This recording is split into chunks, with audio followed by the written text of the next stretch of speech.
하나님 말씀 보겠습니다. 하나님 말씀은 고린도전서 15장입니다. 고린도전서 15장 55절부터 58절. 고린도전서 15장 55절부터 58절입니다. 고린도전서 15장 55절부터 58절. 제가 받들어 읽겠습니다. 오 사망아, 너희 쏘는 것이 어디 있느냐? 오 음부야, 너희 승리가 어디 있느냐? 사망에 쏘는 것은 죄요, 죄의 능력은 율법이라. 그러나 우리 주 예수 그리스도를 통하여 우리에게 승리를 주시는 하나님께 감사하노니, 그러므로 나의 사랑하는 형제들아, 견고하라. 흔들리지 말라.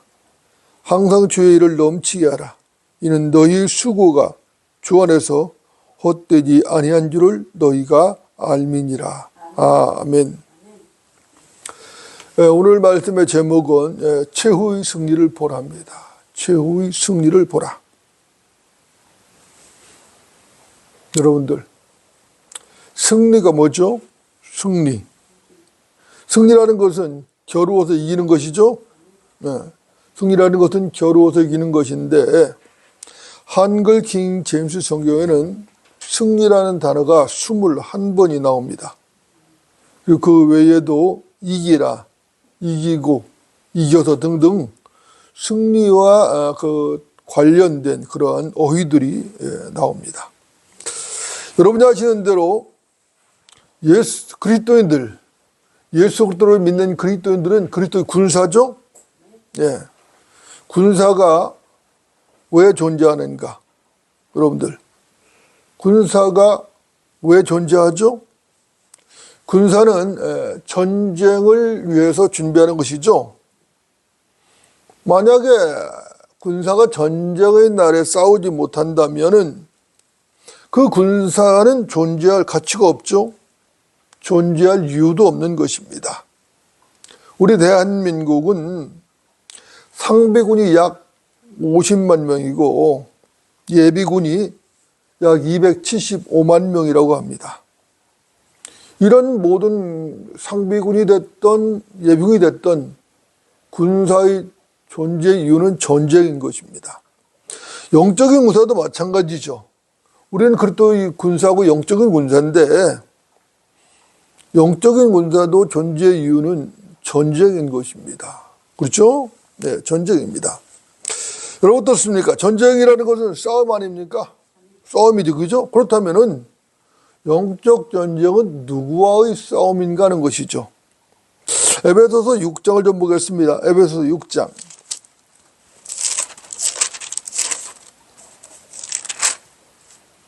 에베소서 6장 11절 12절입니다. 11절 12절. 자, 받들어 읽겠습니다.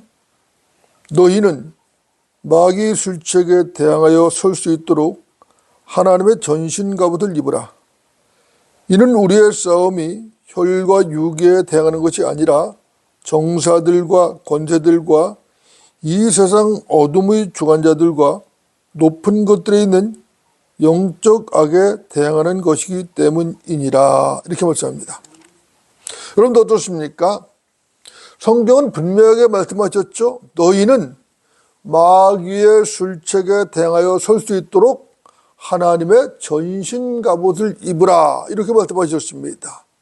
자, 마귀의 술책이 뭐죠? 마귀의 술책은 마귀의 괴략이죠. 그죠? 마귀의 술책이라는 것은 마귀의 괴략을 말하는 것인데, 어떤 일을 꾸미는 꾀나 방법이 괴략이고 술책이죠. 그렇죠? 여러분들 아시는 대로 마귀는 거짓말쟁이죠. 거짓말의 아비입니다. 그자는 미혹하는 자죠. 속이는 자입니다. 그자의 술책에 얼마나 많은 사람, 그 마귀의 술책에 얼마나 많은 사람이 속아 넘어갔는가? 인류 역사가 6,000년이죠. 그 인류 6,000년 동안에 그자에게 속지 않은 사람이 없다는 것입니다. 주 예수 그리스도를 제외한 모든 사람이 그자의 술책에 속아 넘어간 전력이 있는 것입니다. 저 여러분도 예는 아닙니다. 그래서 오늘 설교가 더욱더 중요한 것이에요. 여러분들 어떻습니까? 이것도 너무나도 분명한 사실이죠. 우리의 싸움은 혈과 육에 대항하는 싸움이 아니라는 것입니다. 우리의 싸움은 영적 악에 대항하는 싸움입니다. 여러분들, 영적 악이 뭐죠? 영적 악이 뭐예요? 영적 악은 실체가 있죠. 그 실체는 마귀라고도 하고 사탄이라고도 하는 그 사탄인 것입니다. 그자는 공중권세의 통치자죠. 그자는 지금 세상 신으로 군림을 하고 있습니다.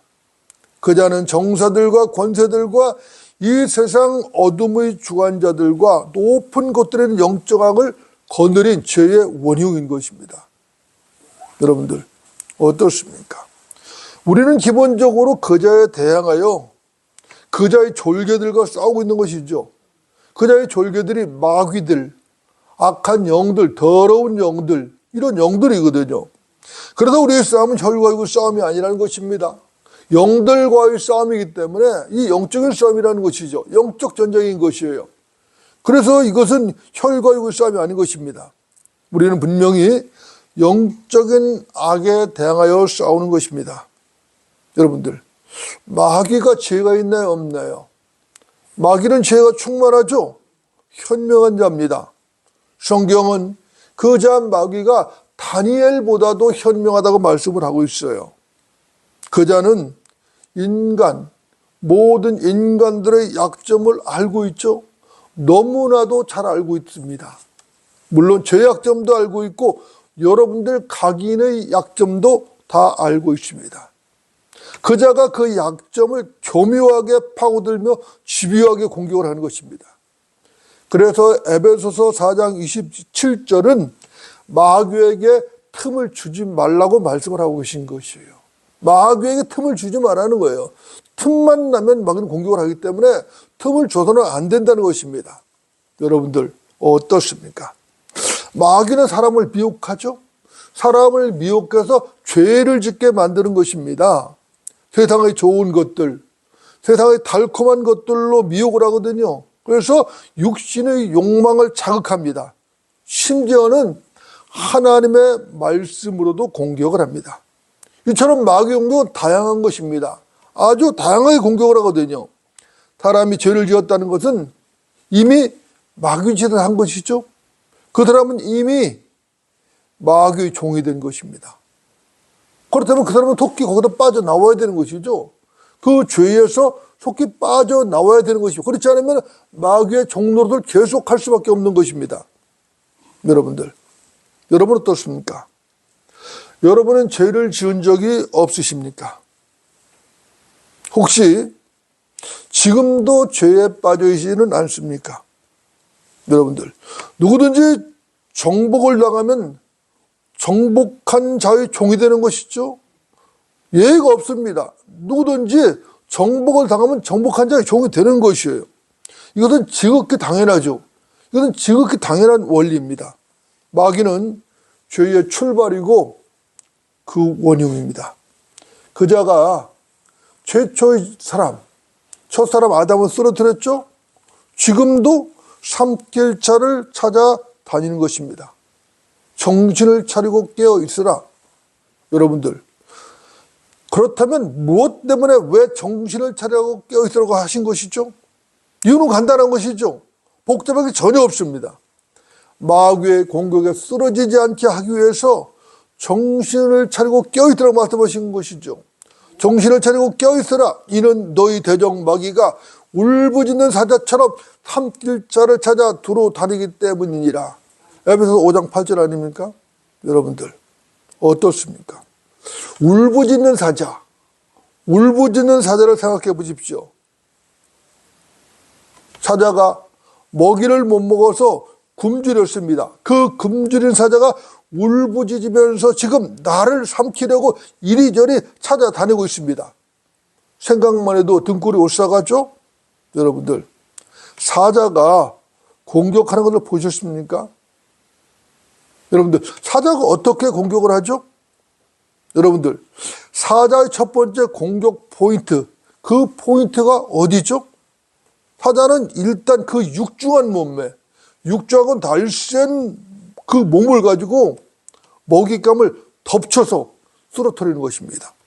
그리고는 그 즉시 그 엄청난 이빨로 목을 물어버리는 것이죠. 그렇죠? 목을 물어서 어떡하죠? 숨통을 끊어놓는 것입니다.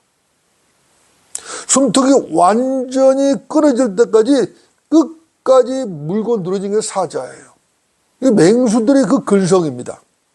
이것이 사자의 공격 방법이에요. 모든 맹수들이 그렇죠. 호랑이도 마찬가지죠. 그렇죠? 여러분 어떻습니까? 우리를 살아가신 하나님께서 정신을 차리고 깨어 있으라고 하신 것은 그만한 이유가 있는 것이죠.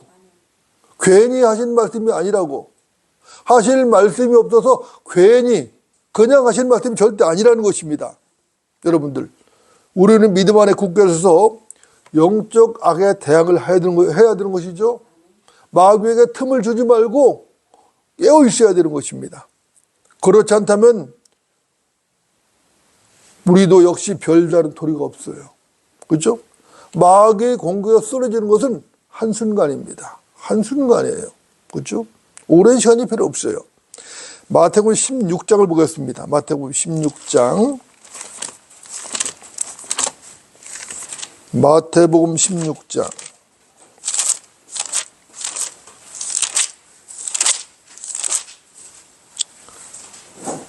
23절입니다. 마태복음 16장 23절. 제가 읽겠습니다. 주께서 돌아서서 베드로에게 말씀하시기를 사탄아 내 뒤로 물러가라. 너는 나에게 걸림이 되는도다. 이는 내가 하나님의 일들을 생각하지 않고 사람의 일들을 생각함이라고 하시더라. 여러분들, 이것이 누구에게 하신 말씀이죠? 주께서 베드로에게 하신 말씀이죠. 그것도 다른 사람이 아닌 베드로입니다. 그죠? 베드로예요. 그 유명한 제자 베드로입니다. 그죠? 베드로에게 돌아서서 하신 말씀이에요. 그죠? 사실 예수님께서는 바로 몇 구절 앞 마태복음 16장 16절로 18절에서 의미심장한 말씀으로 베드로를 칭찬하셨습니다. 주는 그리스도 곧 살아계신 하나님의 아들이시니다. 이렇게 고백하는 베드로에게 바요나 시몬아 내가 복이 있도다. 이를 너에게 나타낸 것은 혈과 육이 아니라 하늘에 계신 나의 아버지시니라.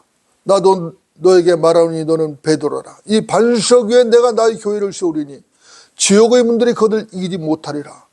이렇게 말씀해서 칭찬하셨어요. 그런데 그 주님께서 지금 뭐라고 하셨죠? 사탄아 내 뒤로 물러가라. 너는 나에게 무엇이 되는도다? 걸림이 되는도다. 이렇게 책망하며 질책을 하신 것입니다. 여러분도 어떻습니까? 충격적인 책망이 아닙니까? 충격적이죠. 여러분들. 그렇다면 주님께서 이렇게까지 충격적인 책망을 하신 이유가 뭐죠? 여러분 그 이유가 뭐예요? 그 이유가 뭐죠? 이유는 간단한 것이에요.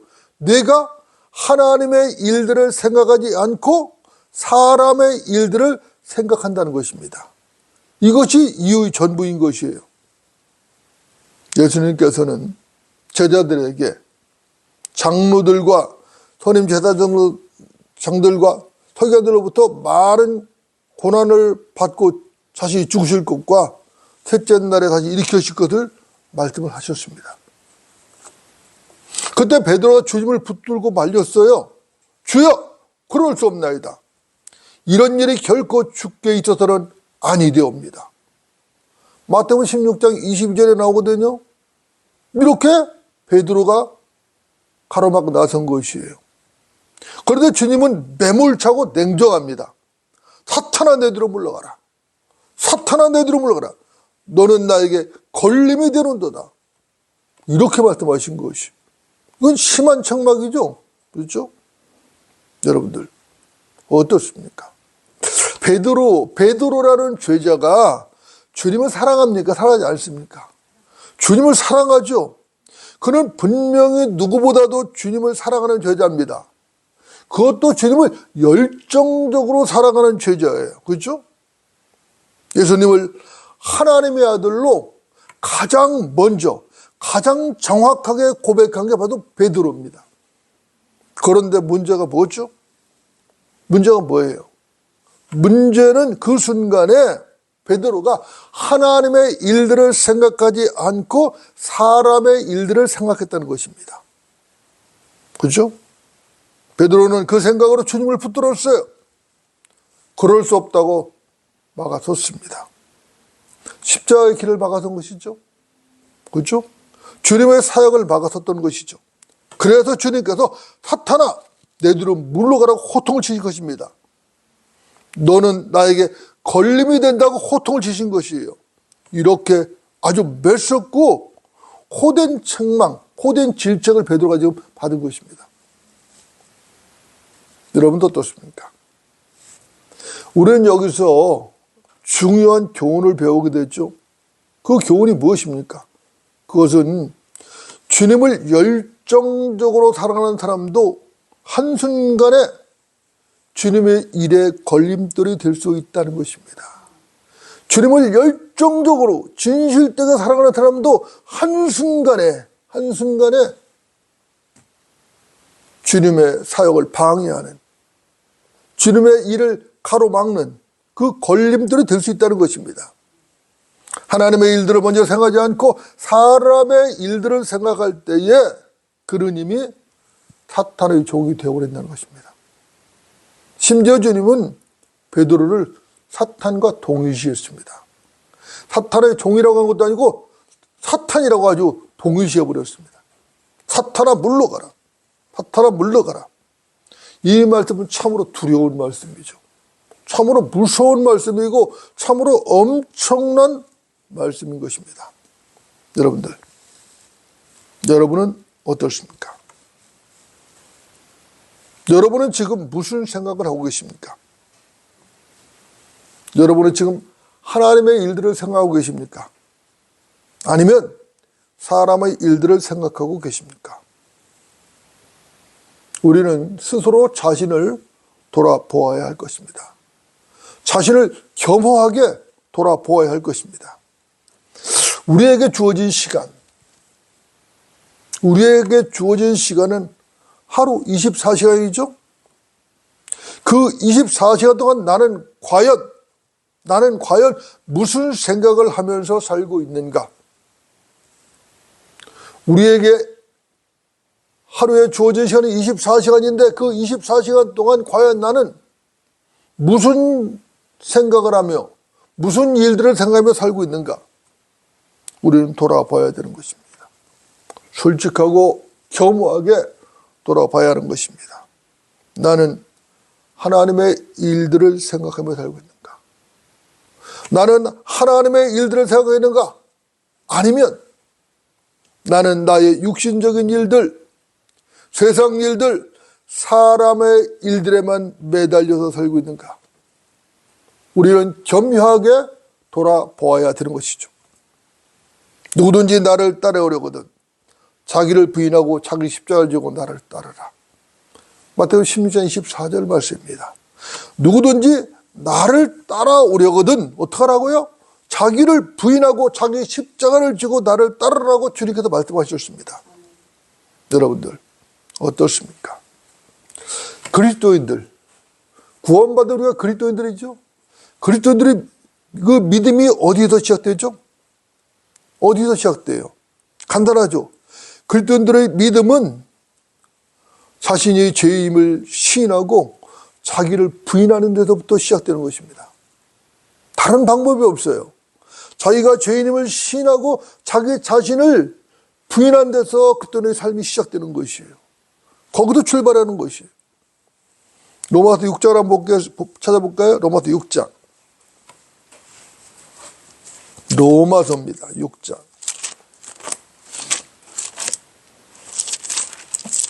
6장 10절 11절입니다. 10절 11절. 로마서 6장 10절 11절. 로마서 6장 10절 11절. 저 받들어 읽습니다. 그가 죽으심은 죄에게 단번에 죽으시며 그가 사심은 하나님께 사심이라. 이와 같이 너희도 너희 자신을 정령 죄에게는 죽은 자요 예수 그리스도 주로 말미암아 하나님께는 산 자로 여기라. 다시 한번 읽겠습니다. 너무나 중요합니다. 그가 죽으심은 죄에게 단번에 죽으시며 그가 사심은 하나님께 사심이라. 이와 같이 너희도 너희 자신을 정령 죄에게는 죽은 자요 예수 그리스도 우리 주로 말미암아 하나님께 산 자로 여기라. 여러분들, 우리 주님께서는 단번에 죽으시고 단번에 사셔서 우리의 구주가 되셨죠. 우리의 영원한 구주가 되셨고 그분의 죽으심과 그분의 다시 사심은 구원의 영원한 보장이 되셨습니다. 그렇다면 우리는 어떤가? 우리도 당연히 주와 함께 죽고 다시 살아난 자로 여겨야 된다는 겁니다. 여기 여긴다는 건 믿는다는 말이거든요. 자, 죄에게는 죽은 자요 우리 주 예수 그리스도로 말미암아 하나님께로 산 자로 여겨야 하는 것이죠. 이것이 올바른 믿음이라는 것입니다. 우리는 이미 주와 함께 죽었어요. 뭐에 대해서? 죄에 대해서. 그리고 주와 함께 살아났죠? 누구에 대하여? 하나님께 대하여 살아났단 말입니다. 이것이 그리스도인들의 올바른 믿음이에요. 여러분 어떻습니까?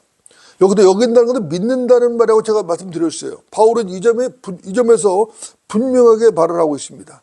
내가 그리스도 예수 우리 주 안에서 지니고 있는 너희 자랑으로서 단언하니 나는 매일 죽노라. 고린도서 15장 31절 말씀입니다.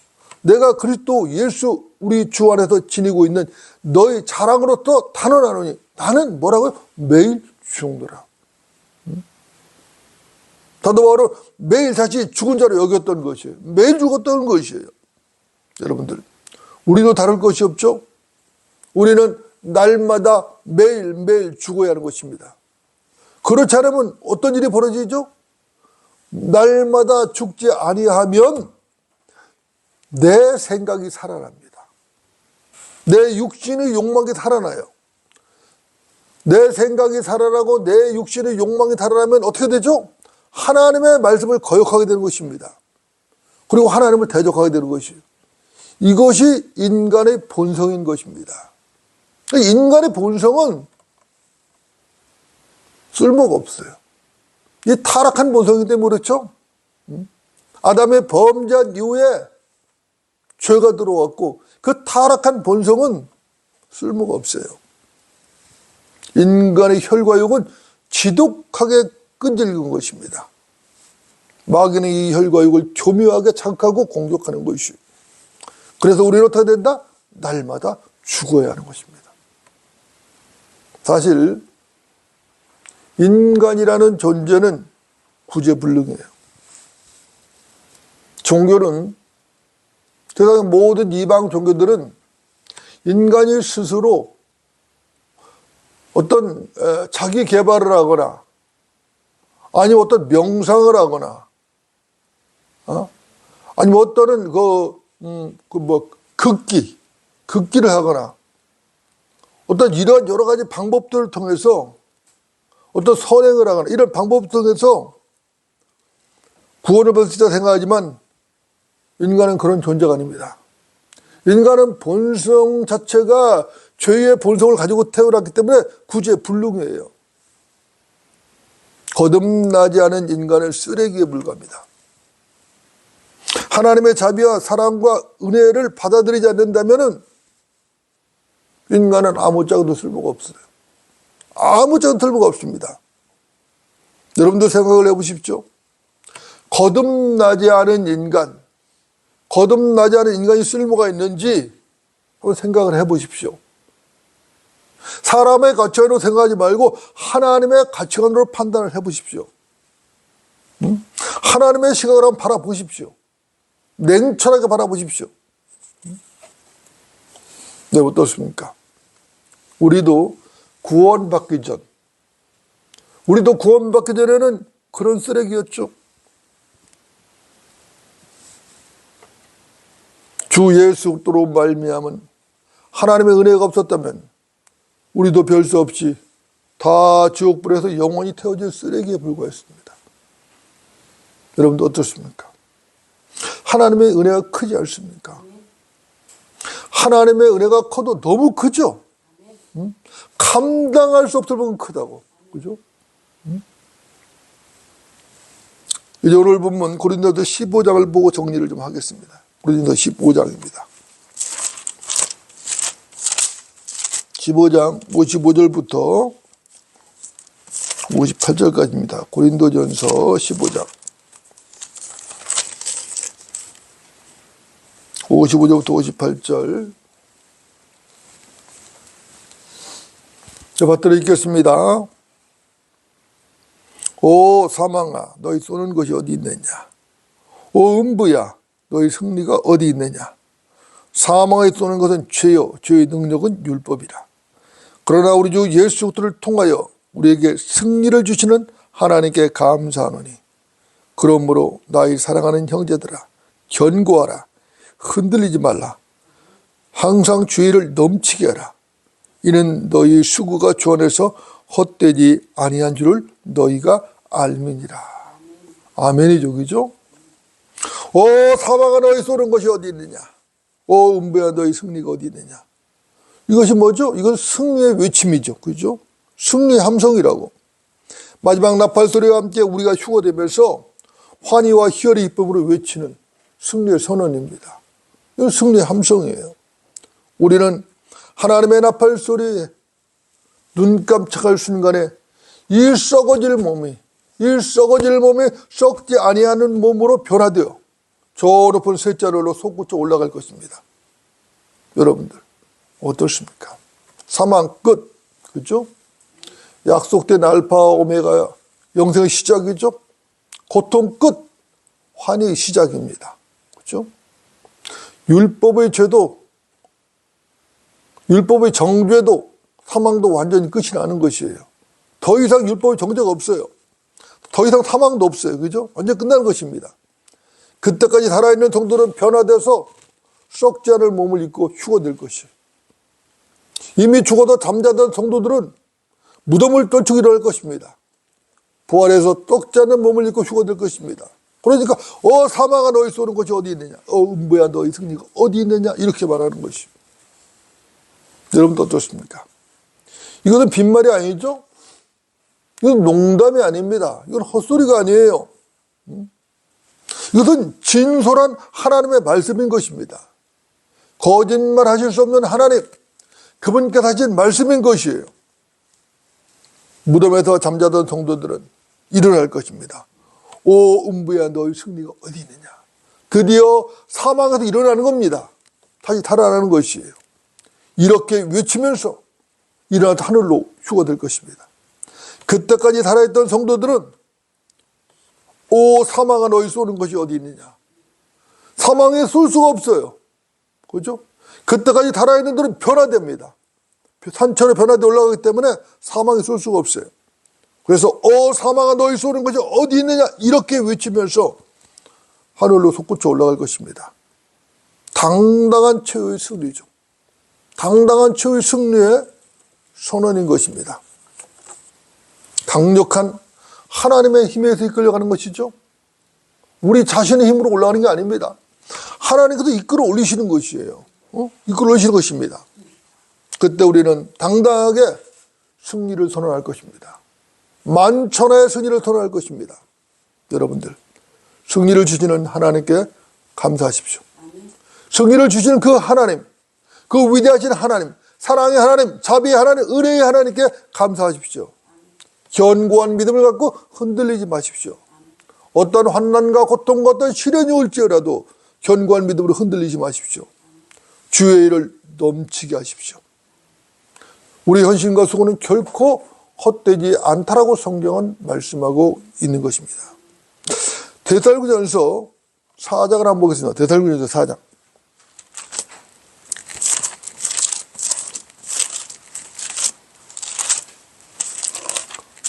절전 4장 16절 17절입니다.